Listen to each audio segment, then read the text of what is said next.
Hi, my name is Charles Tumbaga. I'm Product Marketing Engineer for Anritsu company, specifically in the Components division.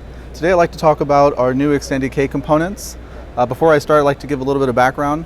So 5G is a big buzzword and we're starting to see a lot of development, especially in the millimeter wave frequencies. Most test and measurement instruments now support 43.5 gigahertz connectors and frequency span. But one of the places where we don't see much improvement is in the components that support these measurements and these test instruments. So to address this concern, Anritsu has created a new set of components that are able to do 43.5 gigahertz and also add traceability.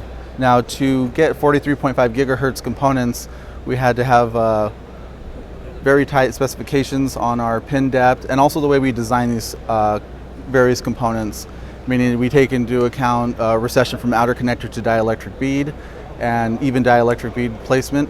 And then the second part of that would be to add traceability, which I think is very important, especially for test and measurement. And we do that by creating mechanical standards, such as an airline, which is traceable back to a national standards like NIST or METIS. So the components that we're introducing are all the components that are necessary to make a measurement. We have test port cables. These are semi-rigid and they're laboratory quality. They work from DC to 43.5 gigahertz. And then we have adapters that are phase insertable, meaning that you can take them in, exchange between male and female, and there's no change in phase. And those are calibration grade. We also have a TOSL, which is through open short load calibration kit that not only does 43.5 gigahertz, but also has S1P support, which is database cal, which gives the best cal for such a small package. And then finally we have our 34 series K to V adapters.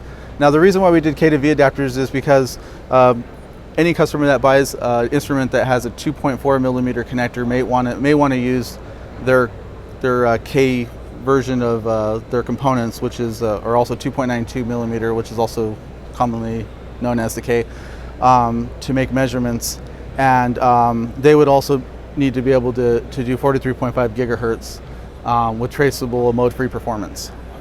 So what this means for customers is that Anritsu has now provided components that can allow customers to make a mode-free and traceable measurement up to 43.5 gigahertz. For more information, please visit anritsu.com. Thank you.